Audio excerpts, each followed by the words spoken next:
dari 3 tadi ya, dari kedok ya, kemudian jur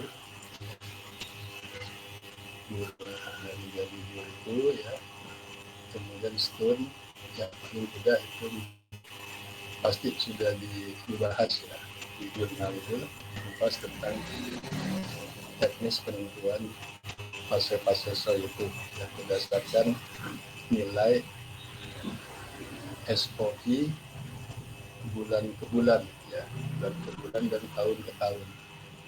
Jadi intinya tadi ya, kunci yang paling bisa kita pegang ada 5 kriteria.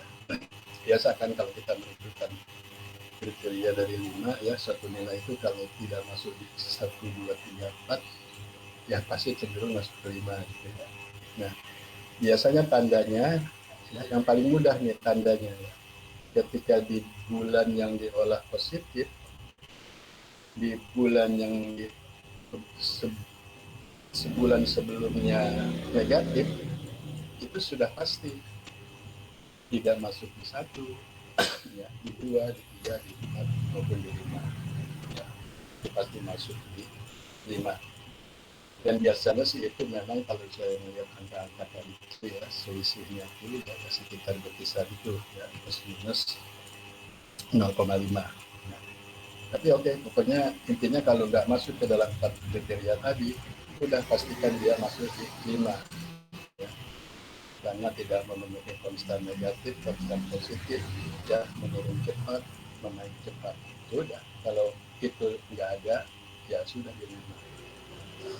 Jadi memang di situ juga kuncinya ya, kuncinya makanya tadi ditanya kan, nah, sebelum ke tahap-tahap selanjutnya ya, karena kalau tahap pertama kuncinya itu sudah kita tentukan ya, masing-masing tahun masuk kriteria fase berapa, kan kalau berikutnya tinggal menggabung ya, kan cuma 3 yang kita Nino, Nina, netral ya, tadi Nino 1,3, Nina 2,4, netral 5.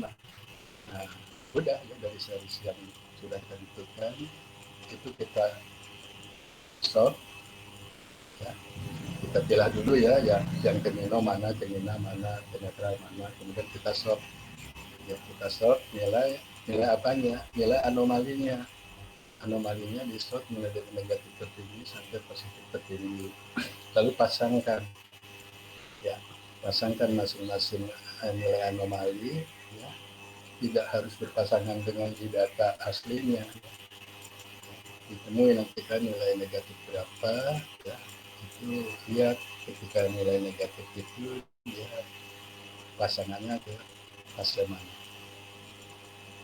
ya, seperti itu. Nah setelah itu baru dirubah mencari peluang ya. Peluang ya biasa ya, 1 dikurangi per M ke 1, sudah ya, setelah itu diperoleh ya, bisa tampilan grafik bagusnya memang di bisa tabel gitu ya, pasti tabel dulu ya, dan ditampilkan ke grafik ya, jadilah grafik ya seperti tadi. Nah kalau secara spasial gimana Pak? Ya secara spasial ya pasti di wilayah spasial itu kan banyak posisi ya, banyak stasiun, dia harus dihitung ya, masing-masing stasiun dihitung Januari kayak apa, Februari kayak apa, terus sampai Desember ya baru dikatakan. Judul kata pasti menarik karena kita bicara peluang, judul kata yang peluang ya, peluang anomali hujan ya, terhadap fase soil di tahun atau di fenomena El Nino ya.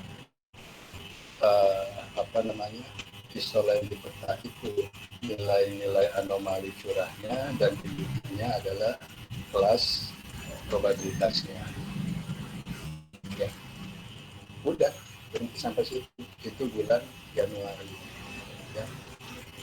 Dengan cara yang sama dispesialkan Februari, Maret sampai Desember, selesai. Nah barulah kamu bikin narasi. Biasakan narasi itu kan selalu tuh judulnya bab 4 hasil dan pembahasan ya. Nah ketika kamu menampilkan baik itu grafik, baik itu peta, itu dinarasikan saja hasil apa yang hasil yang tertuang di grafik itu di peta itu, ya udah tuh narasi ya. Nah, pembahasan baru mulai ya. Misal kamu banding-bandingkan ya, oh di periode musim hujan itu seperti begini ya, pengaruh baik Epson apa untuk berturun maupun netral begini, kan bisa pembahasan ke situ larinya. Oh, kalau di periode musim kemarau bla bla bla bla bla, ketika kondisi netral bla bla bla bla bla gitu kan ya. Nah, yang saya katakan sampai situ tuh udah cukup ya, skripsi pemikiran kamu ya. Baru menampilkan hasil dan membahasnya ya dengan cara yang sederhana, membanding-bandingkan di mana.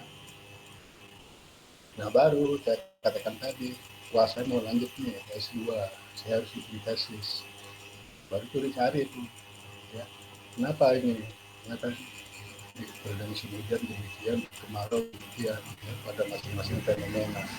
Nah, itu kan baru itu udah mulai meluas tuh ya, karena kita sudah harus melibatkan unsurnya bagaimana, harus sudah bulan ke bulan, nilai soalnya nggak bisa di 2 bulan itu saja.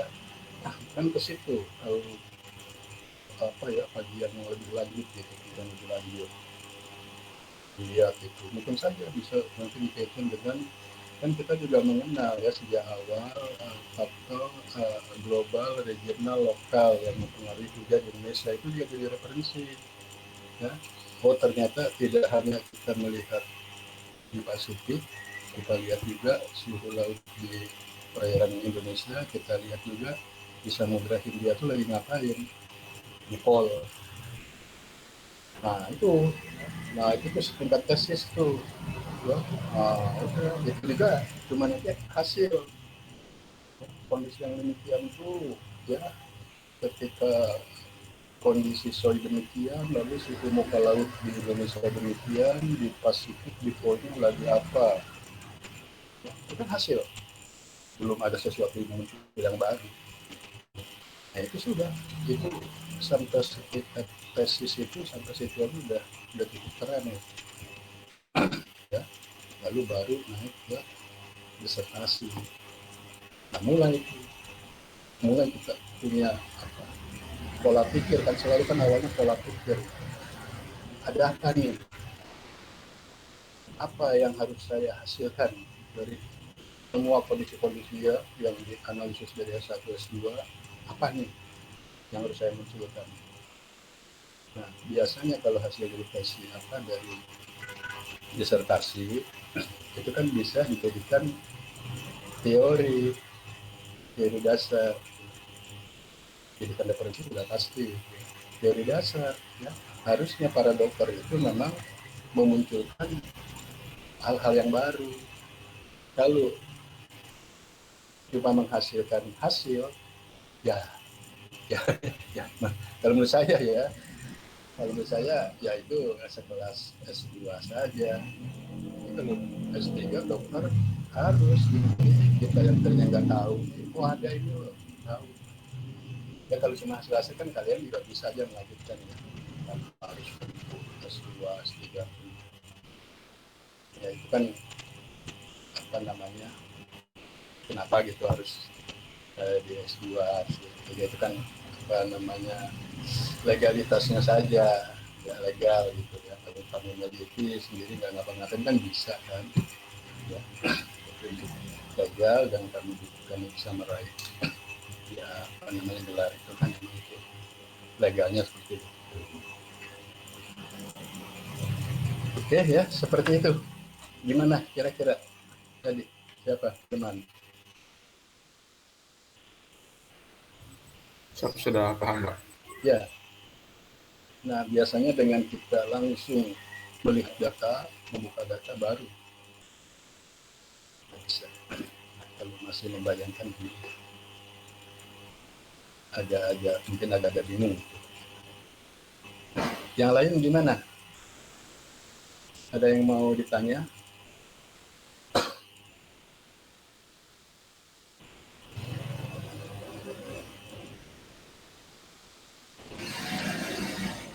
Silakan. Kalau mau dilarikan ke dampak bisa saja ke impact. Impactnya ada apa nih? Ya tinggal dicari saja pendukung data-data lain. Terjadi parsemen, penurunan hujannya sekian, apa impactnya ya, kepada sektor pengairan, pertanian, perkebunan, apa sajalah ya seperti itu.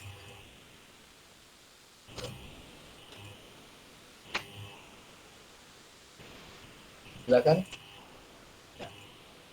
Nah, jadi ini ya sebetulnya analisis risiko ya, karena di kurikulum juga itu disebutkan ya analisis risiko. Analisis itu kan saya coba memilih temanya itu dua ya. Pertama kemarin ya analisis risiko, kan termasuk juga jalannya kita asuransi. Asuransi itu kan risiko ya, kita coba saya pilih topik itu ya.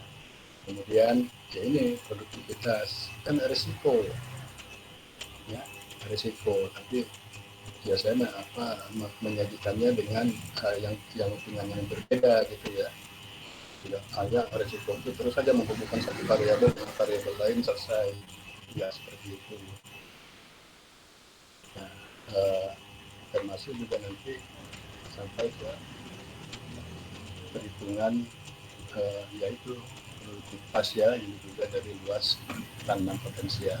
Jadi sebetulnya analisis risiko iklim ya, dari 2 atau 3 tema yang saya tampilkan di semester ini itu sudah utuh itu ya. Begitulah analisis risiko itu. Kita sudah coba mengkaitkan kan cara data saja mandiri ya. Data mandiri ya, apa contohnya itu menentukan indeks iklim ya kan, outcome-nya untuk asuransi ya, itu kan sudah risiko iklim tapi mandiri ya, datanya artinya begitu masuk ke risiko yang produktivitas tadi, nah ini kan sudah meluas nih. Kita tarik mulai dari ENSO itu kan yang sering kita bicarakan kan, ada Mino, Nena, netral ya, itu gimana pengaruhnya ke hujan, gimana pengaruhnya ke debit sungai, gimana jadi luas tanah potensial ya, seperti itu. Nah, kemudian juga yang barusan kita bahas kan, ada cara lain, tidak melulu dari anomali SST, ada SOP, ada referensinya, ada dasarnya, ada cara langkah-langkah perhitungannya juga ada, bukan yang nggak ada. Kan kita lihat, menarik juga hasilnya seperti itu ya, memberikan pengetahuan kepada kita. Nah, kalau namanya bicara risiko, selalu melibatkan probability, peluang. Ya, kita ngomong resiko, kalau nggak pakai peluang, itu kayak mutlak kan. Saya katakan nggak ada istilah mutlak. Lalu resiko itu bicara peluang. Oh, ya, saya ambil resiko 50%, berarti kan peluang. Berarti saya ambil nilai-nilai probabilitas 50%, apa yang terjadi? Saya ambil probabilitas 70%, apa yang terjadi? Ya, dan seterusnya. Itulah risk analysis. Risiko yang terburuk yang akan kita hadapi seperti apa. Jadi mungkin ya kalau menurut saya ya apa yang saya sampaikan dalam semester ini ya yang ada di dalam kurikulum ya tentang analisis risiko iklim, saya rasa ya tidak cukup gitu ya, tidak cukup ya, karena kita bicara peluang juga.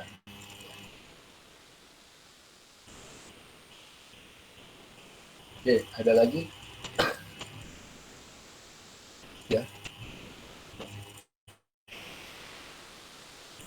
kan mungkin aja gitu ya dosen lain atau waktu itu analisis risiko kok kayak gitu ya, lalu ya seperti apa analisis risiko iklim itu? Kan di awal saya sudah menjelaskan ya, ada risk analisis gitu kan. Risk analisis itu kan mencari peluang kejadian terburuk dari kondisi iklim tertentu itu. Hmm. Ya. Jadi, misal gitu ya, ada yang begitu tinggi gitu yang menyolong kan gini-gini ya. Enggak ya, kembalikan ke definisi awal. peluang untuk mengetahui ya, dampak dari kondisi iklim, dampak buruk seperti apa. Ada lagi? Kalau tidak, gimana tentang rencana untuk tugas kita ya? Nanti mungkin di akhir saya akan, ini kalau bisa kamu coba ya nanti menghitung dampak langsung tidak langsung ya dari, nanti kita lihat datanya ya dari Cipta mana. Cuma yang itu dulu ya, yang untuk menentukan asuransi ya. Gimana di Provinsi Jawa Barat? Izin Pak, Hmm. untuk yang asuransi itu kalau perhitungannya teman-teman udah mulai mengerjakan dari mencari pos hujan untuk kabupaten terkait di Excelnya juga udah dihitung Pak. Kalau untuk pemetaan itu masih dalam proses Pak, soalnya kami juga masih nanya sama senior yang kebetulan ngambil skripsinya asuransi itu untuk pemetaannya itu belum belum belum dapat Pak, belum dapat caranya gitu Pak. Kalau untuk Ya, perhitungannya insya Allah teman-teman udah mulai menghitung Pak. ya, artinya sudah diperoleh ya wilayah-wilayahnya, pos-posnya juga sudah dapat ya, pos hujan perwakilannya ya, lalu sudah coba dihitung ya, tinggal memang menspasialkan ya, matangkan. Ya udah nanti dilanjutkan saja, karena kan yang kita ya seperti saya sering utarakan, kita di klimatologi selalu sih ya, selalu itu output kami itu spasial ya, ciri khasnya salah satu ya. Karena kalau tidak spasial ya apa ya, ya kurang kurang update lah gitu kan, klimatologi itu wilayahan gitu, ada wilayah klimatologi dan mungkin dengan kawan-kawan kita di meteorologi, di instrumen ya, di geofisika biasanya kan ya in situ, kejadian di situ saja, di analisa proses disimpulkan selesai ya. Kita beda ya, klimatologi selalu ciri khasnya adalah spasial. Bukan saja, tapi kita sudah sepakat ya, analisis asuransi itu, ada itu sebagai tugas ya, harusnya sebagai tugas mata kuliah praktek ini ya, untuk semester ini. Nah, saya sedikit ya, ini mau tampilkan ya, mungkin juga ya terlewat ya kamu atau saya kepengen sih tetap bisa ya, tetap bisa apapun yang pernah saya sampaikan itu bisa kami juga melakukan dari yang itu ya, yang cara perhitungan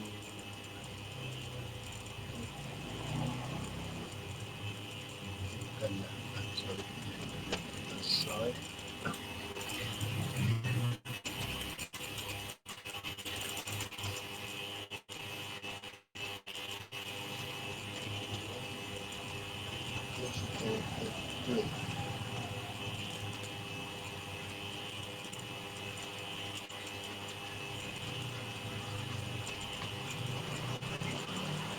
Oke, baik ya. Jadi ini tampilan data yang kalau nggak salah sudah saya share ya, sudah saya kirim by email ya, data curah hujan dasarian tahun 81 bahkan udah sampai 2020 ini ya.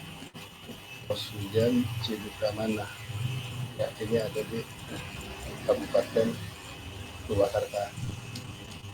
Kalau di contoh perhitungan sebelumnya saya sampaikan pos hujan Purwakarta ya.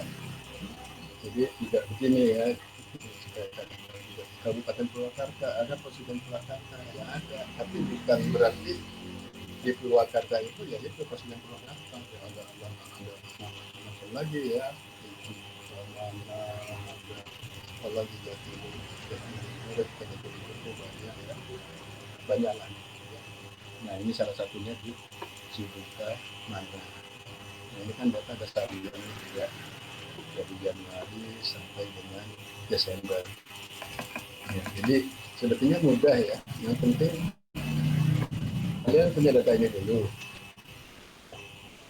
Ya, lalu langkah berikutnya ya seperti contoh yang saya buatkan untuk Purwakarta ya, karena ini datanya dasarian, kan kita akan menyebutnya bulanan ya. Nah, ini kan tinggal dijumlah saja kan. Ya. Jadi tinggal dijumlah ya, masing-masing dasarian Januari ya, kemudian 1, 2, 3 ini kan ya, diperoleh Februari, Maret dan seterusnya. Ya. Langkah yang kedua. Ya. Nah, ini sengaja ya ini memang tadi ya saya ya, ini kan kalau sudah dibuat seperti ini perumusannya tinggal di copy saja.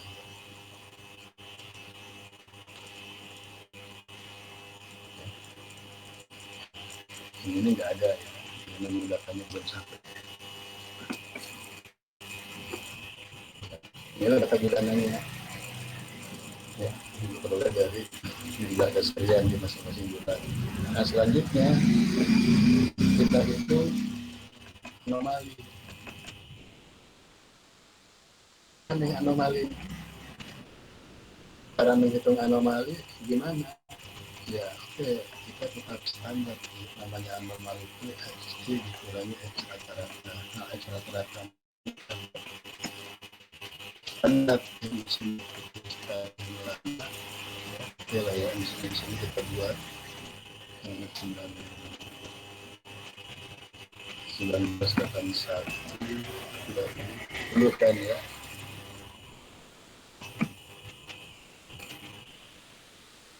Nah ini ya kita tinggal rata-rata saja.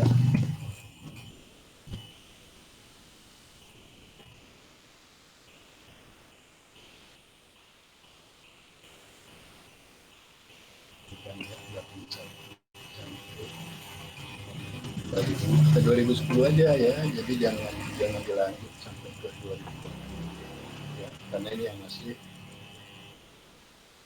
sesuai dengan yang digunakan secara operasional ya, masih sampai 2010. Nah nanti itu mulai dari 91 sampai 2020 ya, itu belum ya, misalnya yang proses.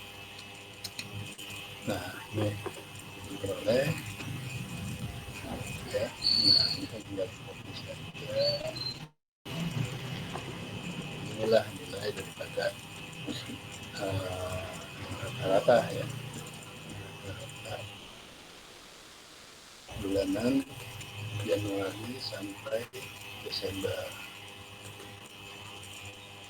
Oke ya, jadi ini tetap ya harus dilakukan ini untuk mengetahui nilai anomali curah hujan bulan ke bulan dan tahun ke tahun ya. Nah, sebelum kita ke sini ya, ini kan akan menghitung pengaruh ENSO ya, pengaruh laninanya pada periode musim kemarau ya. Jadi musim tanam di musim kemarau. Nah gimana Pak cara menentukan musim kemaraunya? Ya kembali ya dari nilai rata-rata ini ya, itu yang sudah dikonversi dari dasar nilai bulanan 50 menjadi 150. Ya, kita cari saja, masih belum sudah 115 ya, diikuti bulan berikutnya kan. Oke. Nah, ini periode miliknya musim kemarau ya, berarti dia ada dari Juni sampai September. Jadi sama itu ya dengan yang kemarin di Purwakarta ya, bisa. Jadi memang ini juga ya, ini juga kan memberikan juga ketegasan kepada kita ya. Nanti itu kalau kamu upload yang Purwakarta nggak jauh-jauh amat, ternyata pola hujannya pun masih sama. Ini kan namanya pola hujan bulanan. Mendekati sama, dari mana indikasinya sama? Ya ini kan periode musim dia masih di Juni sampai September. Nah, sebetulnya kita tuh menghitung-hitung nanti pengaruh El Nino-nya terhadap periode ini. Nah, itu juga kan harus jadi filosofi. Kenapa enggak di periode musim hujan gitu. Nah, filosofinya tuh kalau di musim hujan kan air tidak jadi pembatas. Air tidak jadi pembatas. Jadi ngapain kita ngitung pengaruh El Nino di musim hujan. Nah, biasanya El Nino itu akan berpengaruh di musim kemarau.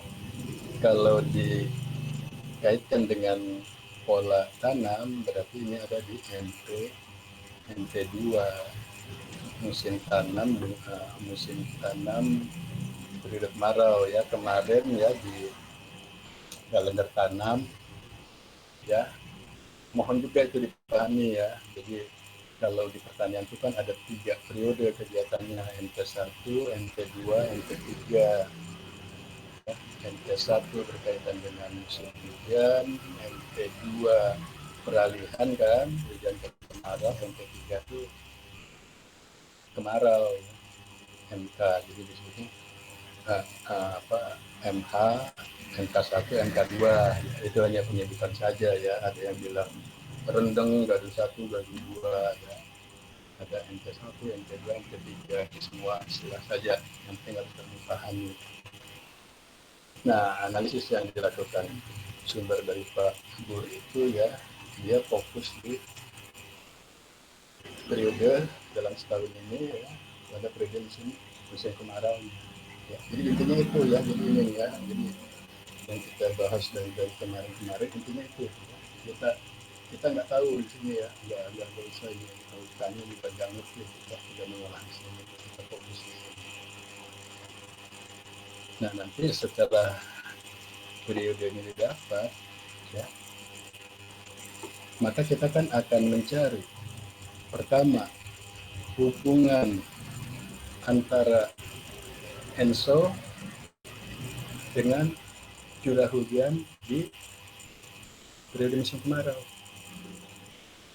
Berarti data ENSO-nya, ASST-nya juga diambil periode Juni setiap tahunnya. Ya, paham? Karena jangan sampai nanti ada yang membuat kan persamaan itu nanti akan masuk ke perhitungan persamaan dari regulasi antara ASST periode Juni 2090 tahun dengan juga jangan dihubungkannya dengan nilai curahnya ini. Nah, nanti ini memang harus kami cari anomalinya itu, nilai anomali itu ya, nilai anomalinya. Ya misalnya inilah ya, ini kan anomali Juni tahun 81 ini berarti Juni datanya kan ya ini kan ya ini dikurangi dengan rata-ratanya AS ini kan.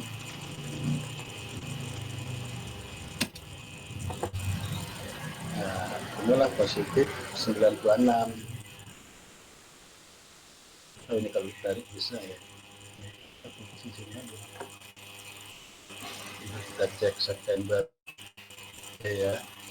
XD September 81 dikurangi X rata-rata September.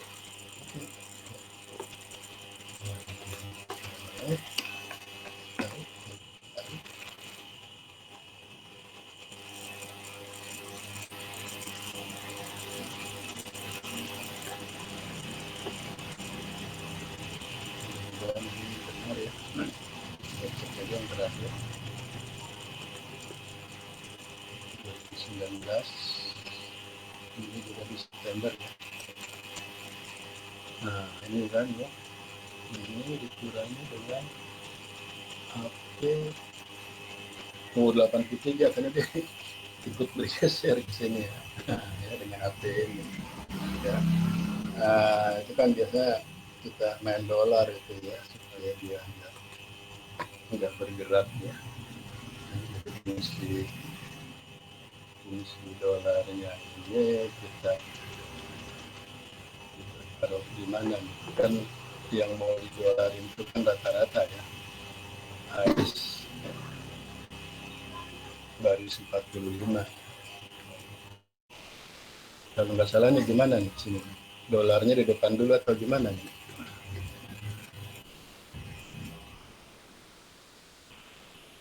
Mana yang udah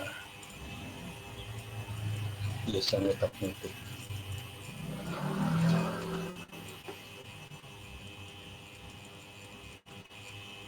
Itu enggak? Oh, berarti kalau dolarnya ini dia semua terhadap baris terhadap kolom AS ya, terhadap Uni semua. Iya, September ini iya betul ya terhadap Uni. Nah, makanya kayak gini nih gimana nih? Kayak mudah aja ya. Berarti yang didolarin apanya? AS-nya. Ininya ya. Siapa 45-nya. AS-nya, Pak? Hah? AS-nya, Pak. AS-nya di sini kasih dolar lagi. Iya, Pak. Ini kasih dolar lagi gitu. Dolar AS dolar 45. Siap, betul Pak. Betul ya, coba ya. Nah, ya, kalau ini sudah pasti benar ya. 96. Yang penting kan kalau di Excel ini enaknya satu aja kita buat, yang penting sudah benar gitu ya. Nah, ini kayaknya nggak mungkin nih ya, misalnya di September ya, XT dikurangi, nah tetap ke sini pengurannya ini. Izin Pak, Nah, gimana dolar di AS-nya dihilangin Pak. yang di belakangnya di sini? Yang di situ yang iya Pak. Hilang ini, hilang terus. Siap sudah Pak. Ya.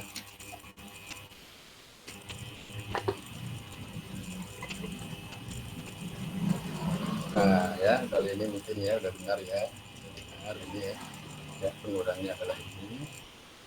Ya, harusnya kan kalau ya kopi gitu ya. Ya, semuanya ini.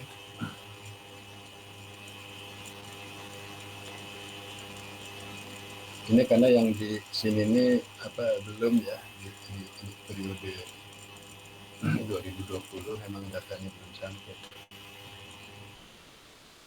Oh, sudah ya, sebetulnya sih nggak ada ya. Nah, ini kan misalnya ini ya, yang 2020 ini kan blank dikurangi 103 ya, minus 103 ya.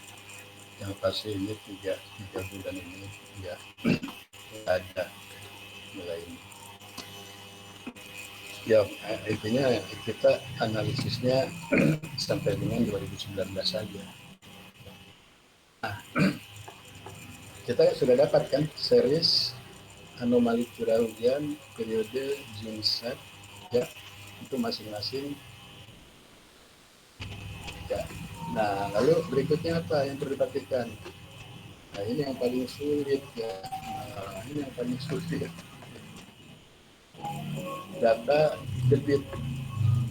Nah, ini sama dengan yang kemarin dipakai di Purwakarta. Ya. Lalu gimana Pak penyesuaian periodenya? Ya bagaimanapun kita ikut periodenya debit yang ada.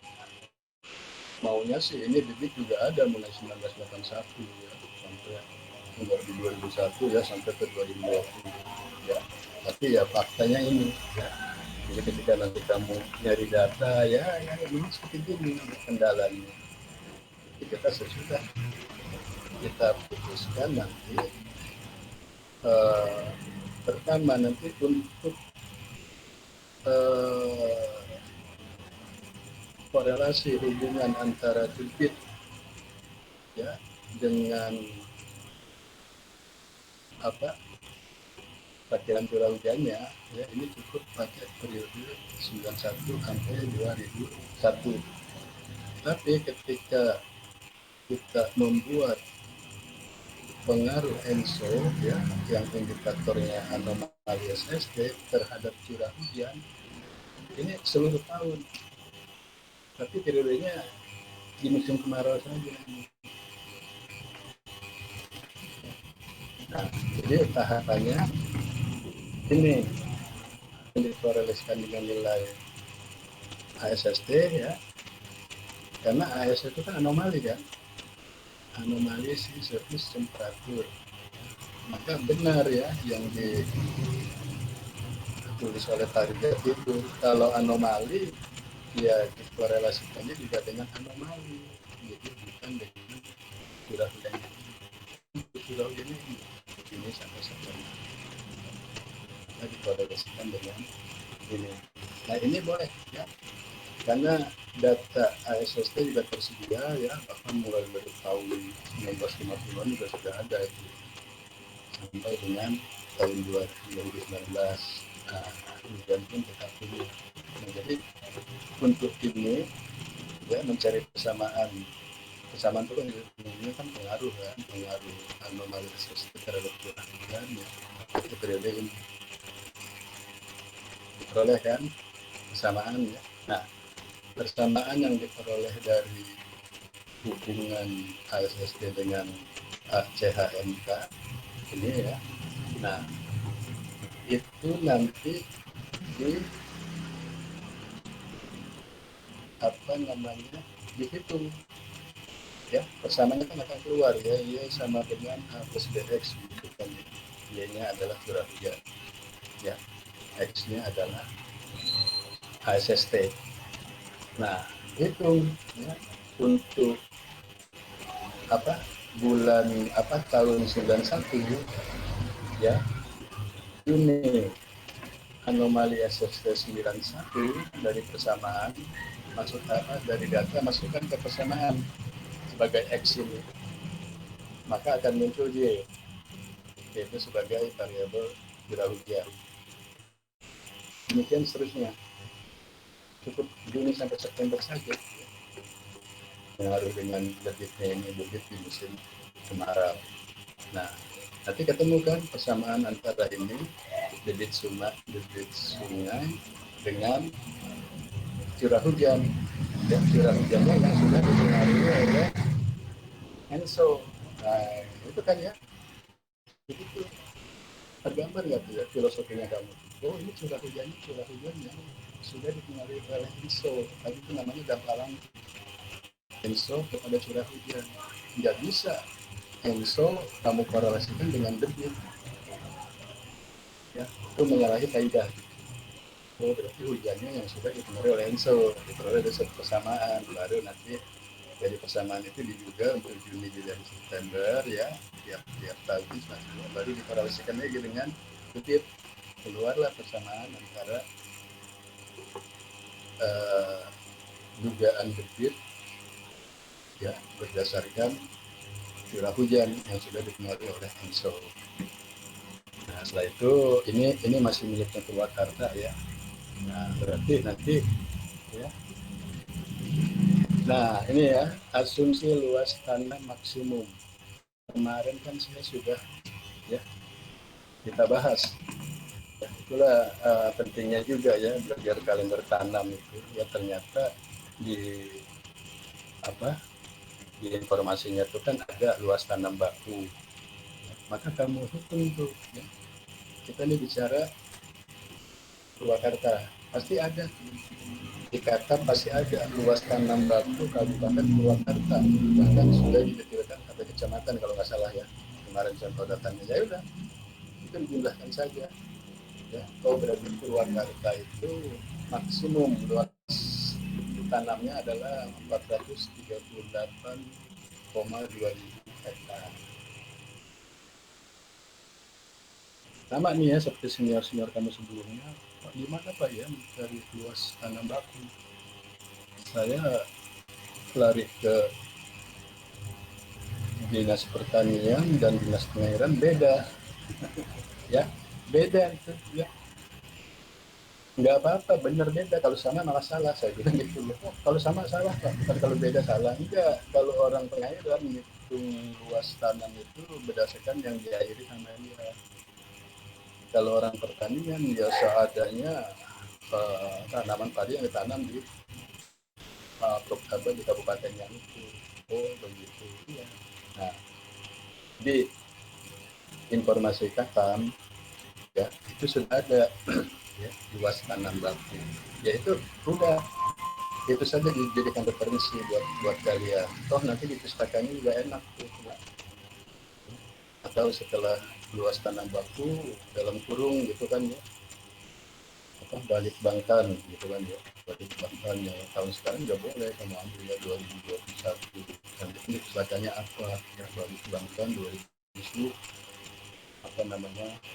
Satu judulnya itu ya, sistem informasi kalender tanam terpadu bla bla bla bla itu kan ya Jakarta atau Bogor dan nggak tahu ya ini kalau balik bangkannya di Jakarta sih ya. Nah karena kalau tanpa ini nanti ngitung di sininya nih ya di luas maksimumnya potensi lahannya bisa nyebrang kemana-mana ya melebihi lagi ya. Oke ya. Nah nanti ini sebenarnya tergantung ya. Jadi sekali lagi nih penggunaan periode ini ya 2021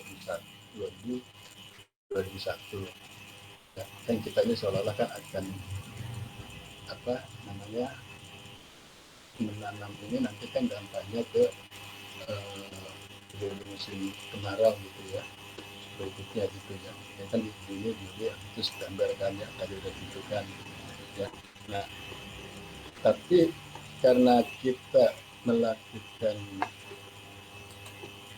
apa bersama-sama Desi berdasarkan debit ya, nah usahakan memang ya, pemilihan periode ini ya yang ada di periode ini ya. Jadi ini kan terakhir 2021 ya, maksudnya itu ya. Jangan nanti mengambil di sininya 2020 2021 kecuali ya data debitnya ini memang agak penuh sampai 2021 ya, paham ya. Makanya ini kan sebagai contoh saja sebagai contoh. Nah ketika pertama ya nih ya kolom rata-rata curah ini pasti punya kan dari mana yang tadi ya kemudian kita merata-ratakan curah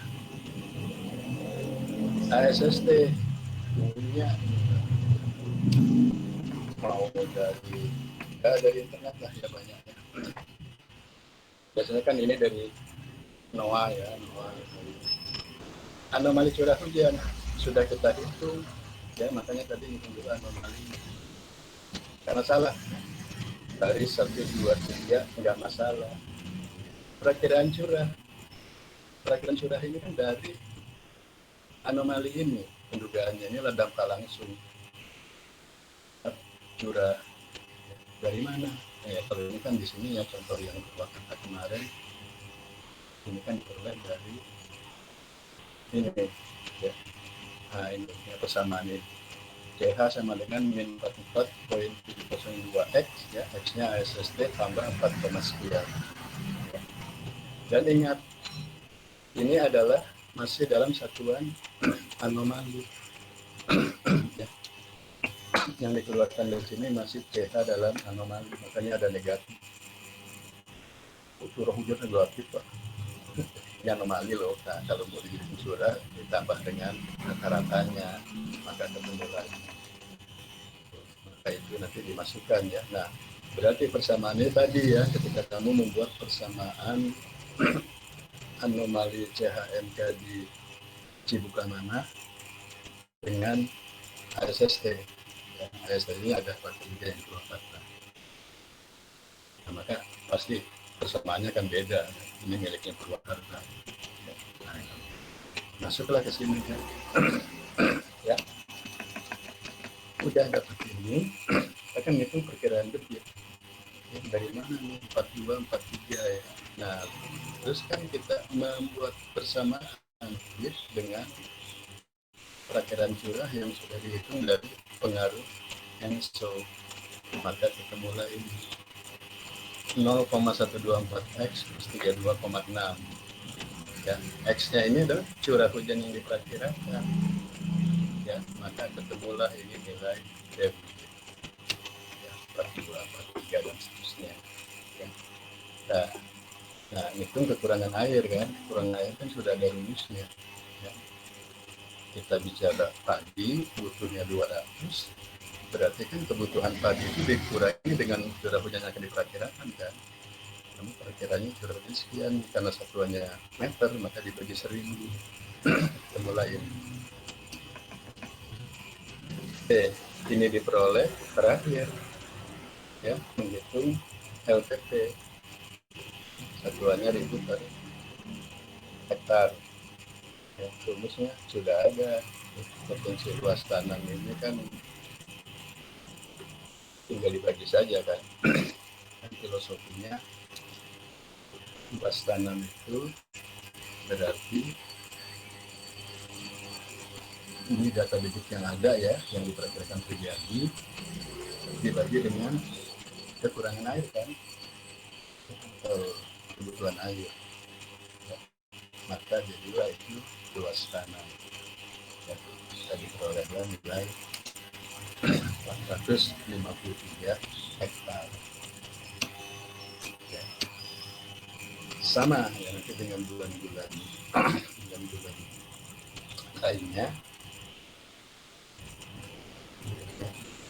Ini ya, di Januari sampai Desember ya, tentu yang nilai-nilai negatif ini ya udah nggak dipertimbangkan ya, karena nanti kita akan melihat begini. Ini kan mulai di sini kan ada kata-katanya ya, perhitungan LTP ditentukan berdasarkan nilai LTP minimum pada akhir masa pertumbuhan ya. Jadi kalau kita misalnya umurnya 4 bulan ya, misalnya kita tanam di Februari ya. Di Februari ini kan ya, ini kalau 4 bulan ini kan bulan Mei, maka akan dihasilkan seluas 603 hektar. Oke, 603 hektar. Kalau tadi Pak di Purwakarta kan cuma 438, yes ya, betul. Maka ini nggak boleh ya. Karena kalau ini yang divisi yang berapa 200 ribuan hektarnya ya, punya tetangganya ya, tanahnya orang Bandung gitu ya, Purwakarta ke Bandung atau ke Subang ya, maka tetap dia jatuhnya di maksimum 400 hektar. Kalau tanamnya di Maret maka 453. Kalau nanamnya April maka 351. Itu. Nah, lari ke produktivitas, jadi tinggal cari kamu info ya, berapa di Kabupaten Purwakarta itu umumnya 1 hektar itu menghasilkan berapa ton. Kalau 1 hektar 5 ton ya, ini kan tinggal dikalikan 5. Dikalikan 5, oh sekian 1.100.000 ton Pak. Ya. Nah jadi ini silakan aja ya, coba-coba ya, tinggal dilanjutkan ya. Saya tidak belum meregresikan ya, jadi mulai ini nanti dengan anomali curah ya, utuh ya 8 satuan ke tahun terakhir setelah ketemu ya, bersama itu curah pada bulan Juni 91 ya, hampir terus 21 sesuai dengan itu nanti dikorelasikan dengan data debit ini ya, itu baru nanti kita akan memperoleh persamaan ya, ini curah dengan ASST. Ini adalah peraturan curah yang ada. selanjutnya bisa di Oke ya, jadi itu sedikit ya kita melihat keprosedian yang lain ya, selain dua kata. Nah itu juga sama ya, nanti ya seperti di jurnalnya Pak Gur ya, jadi nilai-nilai parameter tadi terserah apa yang mau kamu spasialkan, tapi tentu skala wilayah spasialnya itu adalah gas di kabupaten itu ya, sebabkan yang diairi tadi sawah-sawah yang ada di gas pos Purwakarta tadi. Itu nanti output keluaran spasialnya ya. Judulnya terserah pilih parameter apa, atau mau produktivitas juga bisa kan, produktivitas tapi sudah hasil kan nanti beda-beda tuh ya. Purwakarta 300 ton, jadi Cibuka mana kan sekian ratus ton, itu kita lagi boleh dispasialkan, atau mau dispasialkan mulai debit ya, hitungan debit dari pengaruh ENSO dan curah hujan boleh. Banyak ya, banyak yang tahu luas tanam potensialnya kan menariknya ya, luas tanam potensial kayak kemarin kan di sistem informasi kalender tanam itu kan ada ya luas tanam potensial, bahkan kan dipetakan kan melalui tabel bisa, bisa ya, itu bisa ya, petakan Kabupaten Purwakarta kan pasti beda-beda tuh ya. Jadi Purwakarta sekian hektar, Cibuka mana sekian hektar, yang lainnya berapa hektar, dispasialkan lebih detail. Mungkin kalau di sistem informasi kata itu kan ya namanya nasional ya, skala tentang skalanya lebih besar ya. Jadi seperti ini ya, jadi sebenarnya banyak ya, nggak terasa juga ini ya di tengah semester ini saya sudah memberikan banyak ya contoh-contoh perhitungan ya, dan juga teori-teorinya ya, yang memang tentu terkait ya dengan fakultas kita ya, praktik klimatologi terapan ya. Memang ini di setengah semester ini kita perlu fokus ke pengajaran pertanian ya. Baru nanti setelah UTS mungkin ya, mungkin kita nyari ke kebencanaan ya, bencana hidrometeorologi, masih banyak lah gitu ya topik-topik yang bisa kita ambil. Oke, karena waktunya sudah jam 11 ya lagi, mungkin ini aja ya. Jadi nanti masih kekurangannya ya, coba lah ya, ini akan saya emailkan ya contoh data tadi ya, hubungan antara fase soi dengan curah hujan ya. Kemudian kalau yang ini udah kayaknya ya, termasuk data Cibuka manahnya juga udah ya, cuman ya tolong ya, coba dikerjakan secara itu LPP-nya di pos Cibuka mana. Oke, ada yang mau tanya? Silakan. Tutup pertemuan ini. Saya pikir hari ini libur ya. Ini nggak tahu digeser besok. Bukan musim aja yang bergeser, ya awal musim ya. Liburan nasional juga bisa bergeser. Oke, ada yang mau tanya?